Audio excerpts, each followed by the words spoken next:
Jadi kalau Anda ingin melihat ahli surga yang hadir di dunia, salah satunya lihat kebiasaan sholat malamnya. Bukan nonton bola.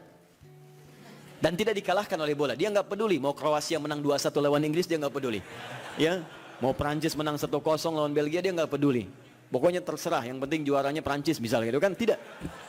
Dia nggak peduli, mau siapapun nggak ada masalah. Dan tidak dikalahkan. Jadi kalau Anda ingin melihat kebiasaan ahli surga saat di dunia, lihat kebiasaan malamnya. Kalau dia bangun dan mengalahkan semua kebiasaan malam ahli dunia, maka itulah ahli surga. Salah satu kebiasaannya. Ya, kalau nanti turunan dari tahajud yang muncul, nanti saya terangkan. Yang berhasil tahajud, ciri-cirinya begini.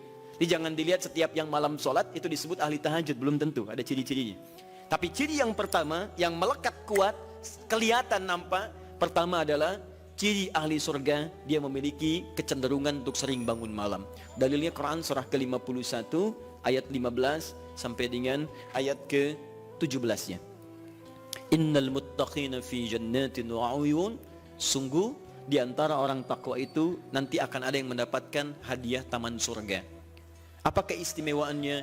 Akhidhina ma atahum rabbuhum innahum kanu qabla dzalika muhsinin. Sungguh kebiasaan mereka itu saat di surga, keutamaan surga taman surga ini, mereka akan langsung mendapatkan semua kenikmatannya dari Allah langsung. Kalau surga lain diberikan lewildanun mukhalladun, pelayan surga.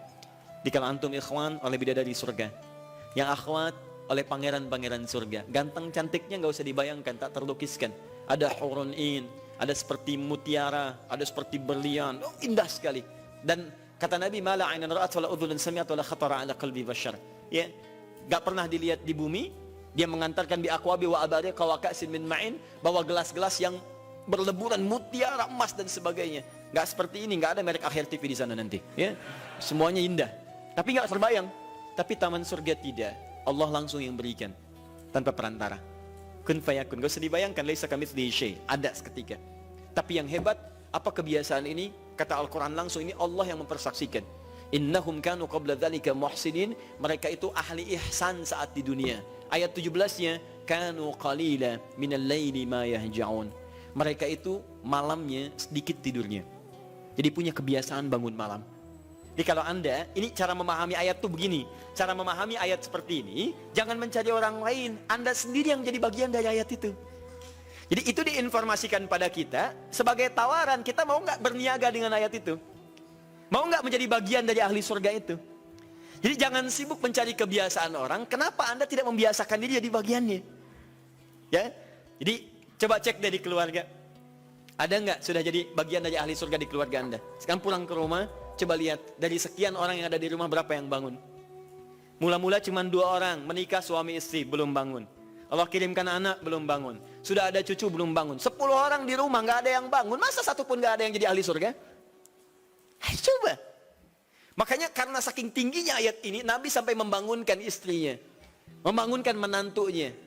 Membangunkan anaknya Fatimah Az-Zahra, menantunya Ali bin Abi Thalib. Dibangunkan oleh beliau, ayo bangun, bangun, bangun. Saking inginnya keluarga Nabi terpancar cahaya surga sejak mulai di dunianya. Teman-teman pulang ke rumah ya, coba lihat tuh. Anak-anak yang di pesantren kalau pulang dan sebagainya, malam bangun gak dia? Coba biasakan, bangun, bangun, bangun. Dan Anda akan rasakan hal yang sangat berbeda. 2. Tadi tambah 1 ya, berarti 5. Sekarang yang ke-6. Orang-orang yang rajin bangun malam, itu orang-orang yang mendapatkan pujian langsung dari Allah Subhanahu wa ta'ala. Jadi kalau Anda ingin melihat orang yang dipuji Allah, itu lihat orang yang sering bangun malam, tahajud. Di antara dalilnya, Quran surah ke-32 ayat ke-16. Tatajafa junubuhum 'anil madaji' yad'una rabbahum khawfan wa tam'a wa mimma razaqnahum yunfiqun. Setelah kita sujud itu ayat sajudah, Allah terangkan. Itu indah sekali kaitannya. Nih, di antara orang sujud ini ada yang lebih hebat lagi. Kalau Anda sholat subuh baca misalnya ayat sajadah, sujud. Allah terangkan. Di antara sifat orang yang rajin sujud ini adalah orang-orang yang rajin tahajud. Tatajafa junubuhum 'anil madaji'. Mereka sering menghindari tempat tidur di malam harinya. Maksudnya apa? Rajin tahajudnya. Ada orang-orang yang dipuji oleh Allah Subhanahu wa taala karena kebiasaan malamnya dia menghindarkan diri dari tempat tidur. Maksudnya bukan nggak tidur, rajin bangun malamnya. Rajin bangun malam. Bapak Ibu kurang apa lagi ya? Kalau ada orang dipuji misalnya saat di dunia, presiden memuji seseorang, artinya presiden menyukai dia. Artinya presiden menjamin kemudahan baginya. Kalau ada orang yang dipuji Allah, artinya Allah mencintai dia dan menjamin kemudahan dalam kehidupannya. Maka dekati orang-orang seperti ini. Saya sarankan kalau antum punya teman, ikhwan sekalian, sedang mabit misalnya atau tugas dinas keluar. Tiba-tiba tengah malam di hotel dia bangun sholat, itu teman terbaik Anda. Saya katakan pada Anda, tandai orang ini dan dekati dia saat di kantor. Bangun ukhuwah dengannya, persahabatan dengannya. Maka ketika Anda mendekati orang-orang yang dipuji oleh Allah, maka Anda pun akan kedapatan bagian dari pujiannya. Karena mustahil orang yang dijaga oleh Allah mengajak Anda pada maksiat. Itu mustahil. Mustahil. Sama teman-teman yang masih di kampus, kalau malam-malam misalnya di asrama atau pulang, tiba-tiba ada orang-orang yang kelihatan sholat malam, dekati orang ini. Jadilah bagian dari sahabatnya. Dan dengan itu saya ajak, coba cek pasangan hidup Anda. Jangan-jangan selama ini Anda berdua belum mendapati sesuatu yang terbaik. Kalau ibu ingin suaminya dipuji oleh Allah Subhanahu wa taala, maka bangunkan malamnya supaya dia sholat. Kalau Anda, istri Anda ingin dipuji oleh Allah Subhanahu wa taala, bangunkan malamnya supaya dia sholat. Dan kalau bisa keduanya kompak.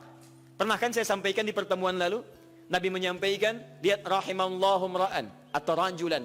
Allah merahmati seorang lelaki, kemudian yang bangun di pertengahan malam dia sholat, lantas membangunkan istrinya dan mencipratkan air di wajah istrinya supaya dia bangun menunaikan sholat malam. Seperti Allah merahmati seorang istri yang bangun di malam hari untuk sholat, kemudian dia mencipratkan air di wajah suaminya supaya bangun untuk sholat. Saking tingginya mendapatkan pujian Allah, sampai kata Nabi SAW, ayo bangunkan istrimu sekalipun kau cipratkan air di wajahnya. Tapi mohon izin Bu ya, maksud hadis itu, kalau sudah ada komitmen dan rencana bangun di malam harinya. Ingat ya, bukan ibu ngaji sekarang, suami gak hadir. Terus dengar itu, terus gak punya rencana. Aduh saya pengen suami dipuji Allah, Masya Allah, malam-malam segayung Pak. Mama kenapa? Hadis Nabi Pak. Oh hadis Nabi. Aduh, siapa yang ngajarin? Itu yang repot. Paham ya? Baik, sudah yang terakhir. Ini menunjuk pada keutamaan tahajud. Kemarin 4, saya tambahkan jadi 3. 1, masih ingat tadi yang pertama apa? Allah Subhanahu wa taala menjamin ia sebagai ahli surga, kebiasaan yang ada di dunia. Yang kedua, Allah memuji orang ini. Dan yang ketiga, tahajud itu kebiasaan orang soleh yang ditekankan oleh Al-Quran dan hadis Nabi SAW. Kebiasaan orang-orang soleh. Jadi kalau yang pertama ahli surga, kedua dipuji Allah, yang ketiga langsung dikuatkan orang-orang soleh. Dan orang-orang soleh itu, mohon izin ya, maaf, orang soleh itu tempatnya saat di surga, itu sesurga dengan semua nabi. Semua nabi dan rasul. Ayatnya ada di Quran surah keempat An-Nisa ayat 69. paling kanan di pertengahan. وَمَنْ يُطِعِ اللَّهَ وَرَسُولَهُ فَأُولَئِكَ مَعَ الَّذِينَ أَنْعَمَ اللَّهُ عَلَيْهِمْ مِنَ النَّبِيِّينَ وَالصِّدِّيقِينَ وَالشُّهَدَاءِ وَالصَّالِحِينَ وَحَسُنَ أُولَئِكَ رَفِيقًا. Siapa yang mau menaati Allah dan Rasulnya, maka dia bisa sesurga dengan orang-orang yang telah Allah berikan jaminan nikmat surga untuk mereka. Di antara mereka para nabi, awas, para syuhada, siddiqin, orang-orang jujur, wassalihin, orang-orang saleh. Ini syahidnya di ayat ini bahwa orang-orang soleh akan sesurga bersama semua nabi. Saya pernah katakan pada Anda, kalau beberapa nabi saja, maka bahasa Arabnya bukan nabiyin, tapi anbiya. Anbiya. Karena itu ada surah ke-21, surah Al-Anbiya. Di situ dikisahkan beberapa nabi saja. Puncaknya di Quran surah 21 ayat 83 sampai 90. Di situ ada kisah Nabi Zakaria, kisah Nabi Yunus, kisah Nabi Ayub dan sebagainya. Anda bisa baca itu, ada turunan para nabi, tapi tidak semua nabi dikisahkan. Tapi kalau Anda ingin sesurga dengan semua nabi tanpa kecuali, maka Anda kerjakan sebagai orang soleh saat di dunia, ada peluang mendapatinya. Nah, ciri orang soleh yang ditekankan itu, dia adalah orang-orang yang rajin bangun malam saat dia berada di dunia. Itu yang disampaikan tekanannya di Quran surah ke-76 Al-Insan ayat ke-26. Wa minal laili fasjud lahu wasabbihhu lailan tawila. Dan di antara sementara malam, tidak usah sepanjang malamnya, tapi sebagian malam cari waktu untuk banyak bersujud kepada Allah dan memperbanyak tasbih kepadanya. Di antara makna tasbih dan sujud itu adalah tahajud. Dari mana taunya tasbih dan sujud bagian dari tahajud?